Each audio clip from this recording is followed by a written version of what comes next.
સતતમ નિજમૂર્તિ ચિંતકાનામધિકસેત મનોહર પ્રકાશે હૃદિદર્શિત રમ્ય દિવ્ય રૂપમ ભગવંતમ તમહમ હરિમ નમામિ. મંદિરમાં વિરાજમાન વાલા વાલા લાડીલા ઘનશ્યામ મહારાજ, આ એ લાડીલા ઘનશ્યામ મહારાજનો સુંદર મજાનો પંચદશાબ્દી મહોત્સવ એમના પ્રેરક પૂજ્ય મારા વડીલ ગુરુબંધુ પ્રભુચરણ સ્વામી, વક્તા મહોદય પૂજ્ય પુરાણી સ્વામી, પછી ધર્મવલ્લભ સ્વામી, ભક્તિ સ્વામી, રામ સ્વામી, સંત સ્વામી વગેરે બ્રહ્મનિષ્ઠ સંતો અને વાલા સર્વે ભક્તજનો, સર્વને જય સ્વામિનારાયણ. સરસ મજાનો આ પંચદશાબ્દી મહોત્સવ ચાલી રહ્યો છે. સુંદર મજાની ભાગવતજીની કથા અહીંયા ચાલી રહી છે. ભગવાનના અવતારોની સરસ મજાની કથા આવી. ભલા ભક્તજનો, ભગવાનની કથા સાંભળવીને એ બહુ મોટા ભાગ્ય હોય ને તો મળે. બાકી આ દુનિયામાં ઘણા માણસો છે, બધાને કાંઈ ભગવાનની કથા સાંભળવા મળતી નથી. બહુ મોટા પુણ્ય હોય, બહુ મોટા ભાગ્ય હોય ત્યારે ભગવાનની કથા સાંભળવા મળે છે. કેટલાક તો ભગવાનની કથા સાંભળવાનું નક્કી કરે પણ ભાગ્યમાં ન હોય તો ભગવાનની કથા સાંભળાતી નથી. એક ગામની વાત છે જૂની. ગામડા ગામમાં પહેલાં તમારે ખબર હોય તો પોથી યાત્રા નીકળે અને અડીનો જમાનો, અટાણની જેમ ફટાકડા નહોતા. અડીનો જમાનો હતો અને ફટાકડા ફૂટતા હતા અને વાજતે ગાજતે પોથી યાત્રા નીકળી અને એક જણાએ નક્કી કર્યું મારે 7 દિવસ સુધી ભાગવતની કથા સાંભળવી છે.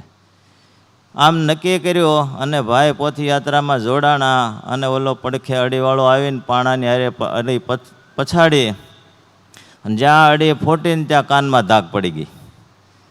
કથા સાંભળવાનું તો હું બધું સાંભળવાનું બંધ થઈ ગયું.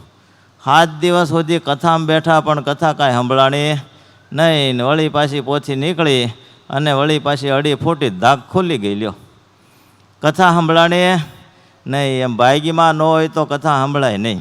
પણ તમે તો બધાય બહુ મોટા ભાગ્યશાળી છો અને આવા સરસ મજાના માહોલમાં અને અત્યારના સમયમાં, પહેલાં તો તડકા પડતા તોય તમને કેલી કથા સાંભળતા અને અટાણે તો ટાઢો સાયો છે. એટલે ભગવાનની સરસ મજાની કથા સાંભળવાની મળી. આજની કથાની અંદર સરસ મજાનો ભગવાન ભજી લેવાનો એમાં કથામાં આવ્યું કે જે મનુષ્ય દેહ પામ્યા પછી ભગવાનનું ભજન નથી કરતા તો એમનો જન્મ એળે જાય છે. વાલા ભક્તજનો, એટલે સરસ મજાનો આ મહોત્સવ ઉજવાઈ રહ્યો છે. આમ તો દશાબ્દી મહોત્સવ બહુ ધામધૂમથી અમારે પ્રભુ સ્વામીને ઉજવવાનો હતો, પણ કોરોનો નડી ગયો ને એમાં રહી ગયો ને એનો ડબલ લાભ આ બધા ભક્તોને અત્યારે અહીંયા મળી ગયો. લ્યો, ફાવી ગયા બધાય. મારા પ્રભુ સ્વામી બહુ એમનું જીવન નિખાલસ છે. અમે તો પહેલેથી ભાઈઓ બધા જેતપુરમાં હતા ને પછી સુરતમાં આવ્યા તો સાથે ને સાથે છીએ.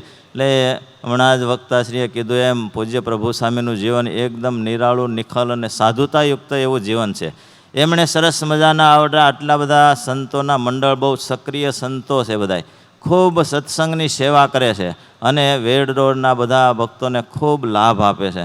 વાલા ભક્તજનો, આ સત્સંગનો અને આ મંદિરમાં રહે અને સંતોનો સમાગમ આ એરિયામાં રહેતા બધા ભક્તો લેજો અને ભગવાનને પ્રાર્થના લાડીલા ઘનશ્યામ મહારાજ, મારા મંગળમૂર્તિ ઘનશ્યામ મહારાજ એ તમને ખૂબ સત્સંગ કરવાની શક્તિ આપે, ખૂબ ભક્તિ માર્ગમાં આગળ વધો એવી ભગવાનના ચરણમાં પ્રાર્થના સાથે સર્વ ભક્તોને જય સ્વામિનારાયણ.